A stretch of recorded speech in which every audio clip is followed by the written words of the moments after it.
প্রায় 2 মাস ধরে চলা অষ্টাদশ লোকসভা নির্বাচনের ফলাফল প্রকাশ হয়েছে।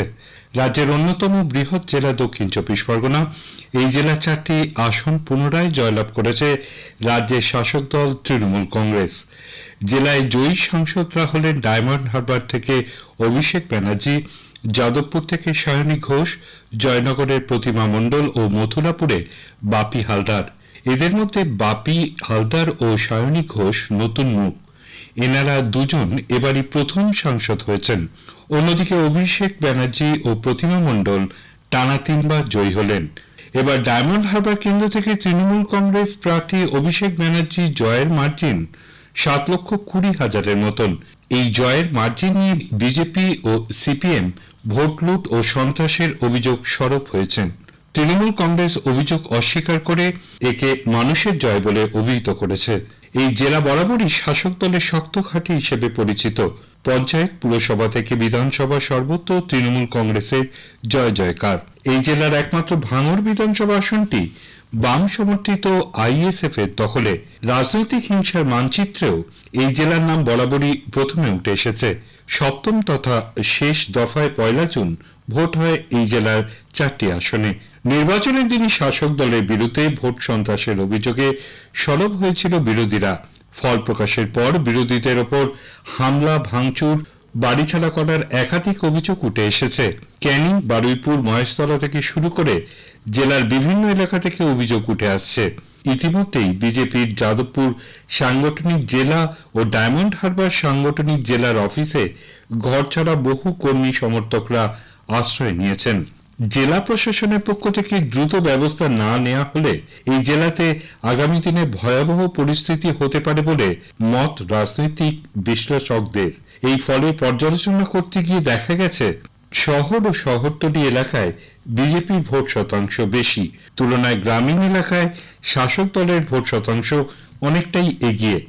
রাজনৈতিক বিশ্লেষকদের মতে রাজ্য সরকারের নানান সামাজিক প্রকল্পের ফলে গ্রামীণ এলাকায় শাসকের ভোট অটুট রয়েছে। এই জেলার 4টি আসনে বিজেপি দ্বিতীয় স্থানে রয়েছে। বামেদের ফল শোচনীয়। জেলার 4টি আসনে বামেরা প্রার্থী দিয়েছিলেন, 4টি আসনে জামানত বাজেয়াপ্ত হয়েছে। মথুরাপুর ও জয়নগর আসনে বামফ্রন্ট প্রার্থীদের পেছনে ফেলে আইএসএফ প্রার্থীরা তৃতীয় স্থানে উঠে এসেছে। নির্বাচনের মধ্যে ঘূর্ণিঝড় রেমাল আছড়ে পড়ে উপকূলবর্তী এই জেলাতে। ঘূর্ণিঝড় মোকাবিলায় প্রস্তুতি নিয়ে রাখে জেলা প্রশাসন। প্রায় লক্ষাধিক মানুষকে প্রশাসন নিরাপদ আশ্রয়ে তুলে নিয়ে যায়। রেমালের প্রভাবে মুষলধারায় বৃষ্টি হয় জেলা জুড়ে। সবচেয়ে বেশি বৃষ্টি হয় কাকদ্বীপ মহকুমায়, 200 মিলিমিটারের বেশি। ডায়মন্ড হারবারেও বৃষ্টি হয় 100 মিলিমিটারের থেকেও কিছু বেশি। তবে ঝড়ের দাপট খুব বেশি না থাকায় ক্ষয়ক্ষতি খুব বেশি হয়নি।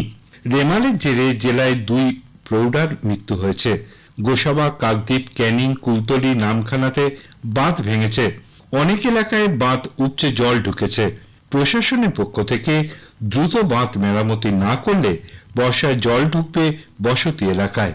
অন্যদিকে সুন্দরবন ব্যাঘ্র প্রকল্প এলাকায় টহল দেওয়ার সময় চোরা শিকারীদের হাতে মৃত্যু হয়েছে বনকর্মী অমলেন্দু হালদারের। অমলেন্দু নীতিধোপানি বিট অফিসে কর্মরত ছিলেন। রুটিন টহল দেওয়ার সময় চোরা শিকারীদের মুখোমুখি হয়ে যায় এই বনকর্মীরা। তখনই গুলি চালায় চোরা শিকারীরা। সেই সময় স্পিডবোট থেকে ছিটকে পড়েন বনকর্মী।